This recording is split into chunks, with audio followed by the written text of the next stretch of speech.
Greetings. What we're looking at here is a collection of Cisco Small Business network switches, namely the SG300-10MP. Why? Well, of this lot, the ones in the rightmost pile all have port faults.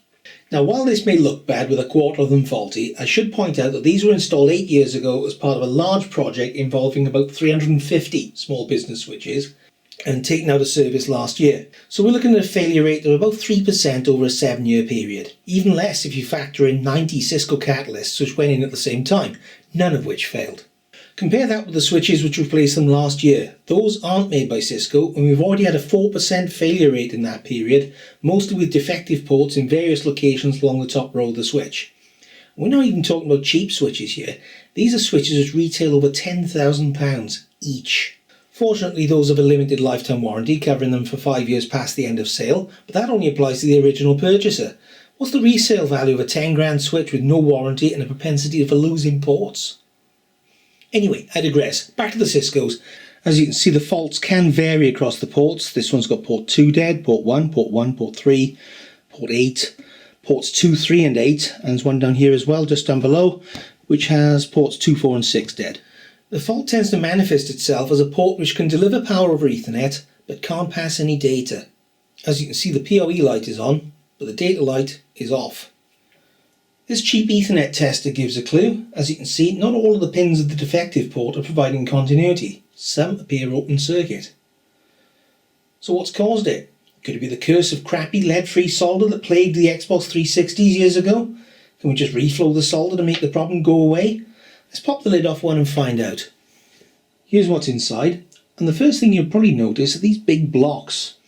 These are GP5409S quad port magnetics modules, which provide isolation and filtering between the internal network circuitry and the outside world, and they also provide injection of the power over Ethernet supply if required.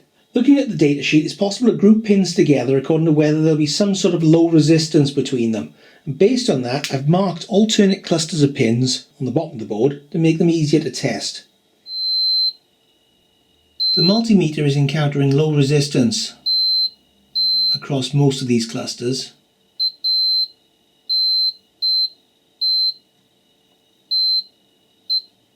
But not this one.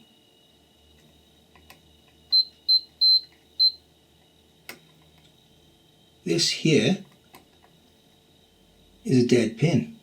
So that's the problem. We've got a faulty module. So did Cisco just get a bad batch? Not as far as I can tell. These two switches are modules with date codes that are a fortnight apart. And these faulty switches in the whole pile all have serial numbers that slot in amongst all the working ones. So who knows? We'll take a look at some of the other models in the range shortly to see what was used in those, to see how those differ. The modules themselves can be picked up for 16 quid on eBay, but they're 88 pin through-hole devices. Can we get one off the board? If we can, how much faff is it to do it, and can we get another one in? Let's try.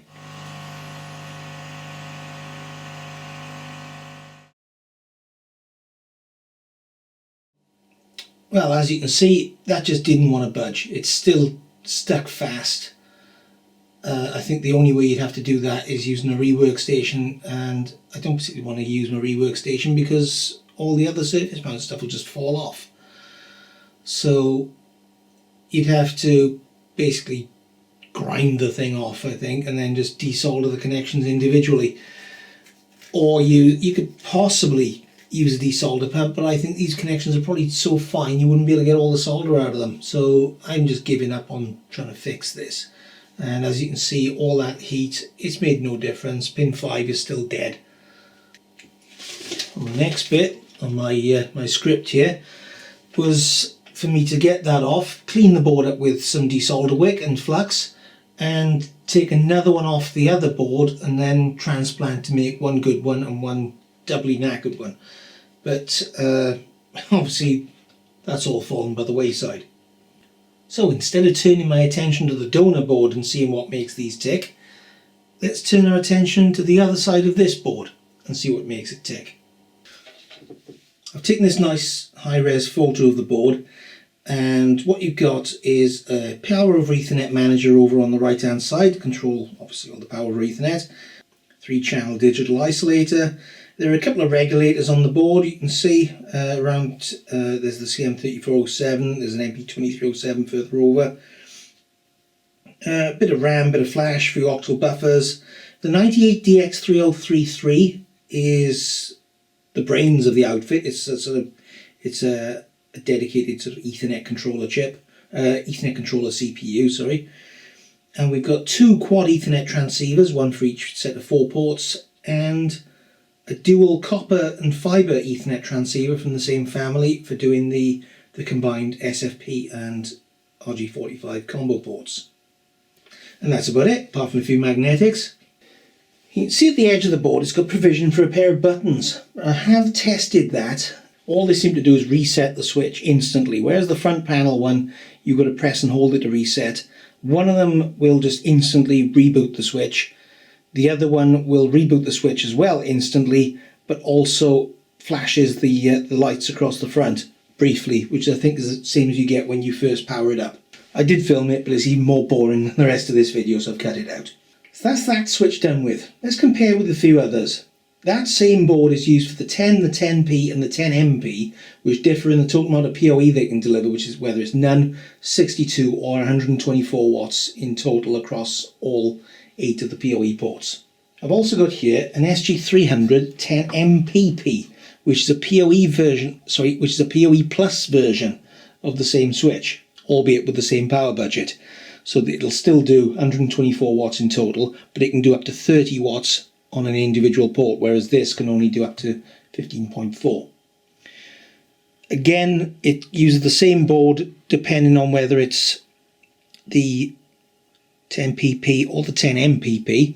Something possibly of note, it's missing its heat sinks. It doesn't have the heat sinks on here anymore, whereas the other one had the heat sinks on. They seem to have deemed those no longer required. The magnetics are similar. There's a -2 suffix on these now, so presumably it's the new, improved, not quite so unreliable version. The magnetics for the individual RG45 ports are exactly the same. Other than that, it seems much the same. There'll be some differences with the regulation and the switching for the PoE plus, obviously, but apart from that, it looks, as you can see, much the same. This is from the 350 series, which replaced the 300 series, and which itself now looks set to be replaced by the new Cisco Business Series 350 range. As you can see, there's a lot different in here. That is a 12 volt daughter board. It says so on there.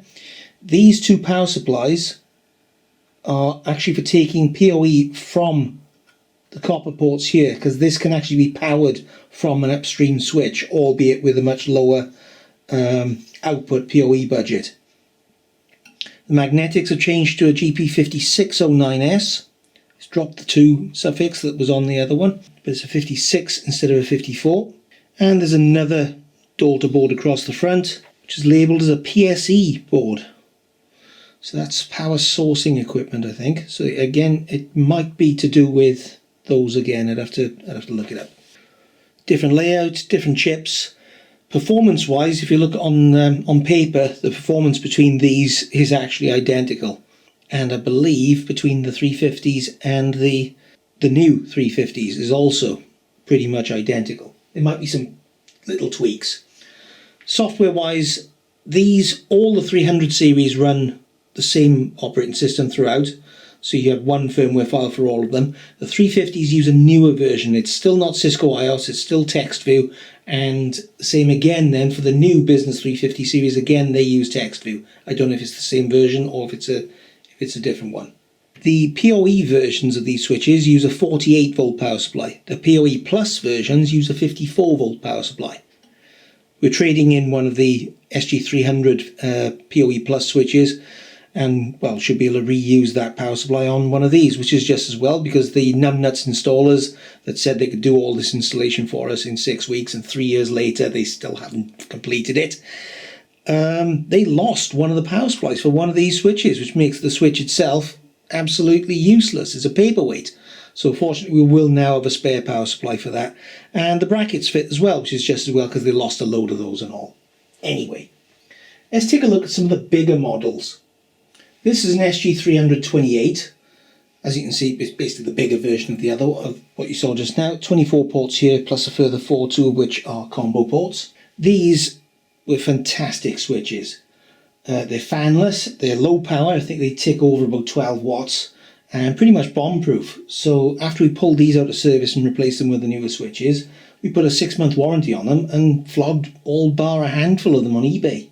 There's a separate power supply on this, obviously internal this time rather than being an external supply. The magnetics are different. These are G4 P109RNY, and again they're quad port magnetics. You've got 6 across here for the 24 here. These don't have separate magnetics, so as far as I'm aware, they'll be integrated into the ports themselves, because they're connected straight to the chip. And you normally would have one of these in between. And then this is the PoE version. It's the same board underneath, except there's a populated socket, which is blank on the other one, and that's connected to this PoE daughter board. And you can see this provides power over Ethernet into a plug right on the top of the magnetics modules. So these are again a slightly different model. These are the PG4P109RNY, and as you can see there's a much bigger power supply made by Delta, and a pair of fans on the back. This is the 52 port version, which is as big as they get, and this uses different magnetics again. These are G4P209RNY. Again, 4-port magnetics with more chips, 2 main processors this time. I can't get the heat sinks off to find out what they are because they are not clipped in, they're glued on. Different power supply. I can't tell who makes it. It's probably another Delta, I should think. And 2 fans and not much else to see. I see there's no provision for the extra buttons on this board either, unless that's what those headers are for. Now this is the last one you're going to see here today. This is an SG500 52P. So the 500s are the stackable versions. They're the next model up from the 300s. They can use these ports to stack stack the switches, so you can have up to 4, I think, either 4 or 8 switches as one virtual big switch. As you can see, this is the power over Ethernet version. So again, it's got one of these big daughter boards. Because the power supply is so big, it's actually a deeper case to take it. This is another Delta power supply. And again, we have these magnetics. These are PG4P809RBNY. And again, they've got the plug-in connections at the top to bring the PoE straight into the module. What I should say is we haven't had any of these issues with the SG350s. It was only those earlier 300 models, and in particular the 10MPs. There you go, a potted history of faults in potted magnetics. Hope you found this little tour of the Cisco Small Business switches interesting or useful, or probably not, I don't care. Thanks for watching. I'll catch you again soon.